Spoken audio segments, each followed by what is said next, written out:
Entertainment News.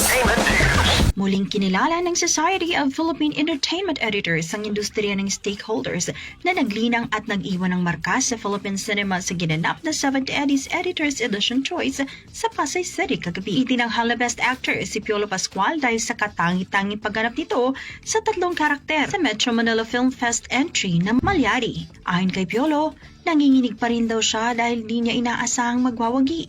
Inialay naman ng aktor ang kanyang parangal sa lahat ng mga nominado. Ang natanggap umano niyang award ay nagpapakita lamang na kailangang magpatuloy upang marami pa siyang ma-inspire sa pamamagitan ng kanilang pinagpapagurang pelikulang Pilipino. Samantala, ang Best Actress Award ay pinaghatian naman ni Julie Montez at Charlie Dizon. Pinarangalan si Montez dahil sa kanyang pagganap sa 5 Breakups and a Romance, habang si Dizon ay kinilala para sa kanyang acting sa Third World Romance. Nasungkit rin ni Enchong Di ang Best Supporting Actor Award para sa pagganap nito bilang Padre Zamora sa multi-awarded historical film na Gumburza. Kinilala rin bilang Box Office Hero awardees sina Marian Rivera, Dingdong Dantes, Catherine Bernardo, Alden Richards at Piolo Pascual. Yan ang ating entertainment news. Alex Foraket, Tatak, RMN.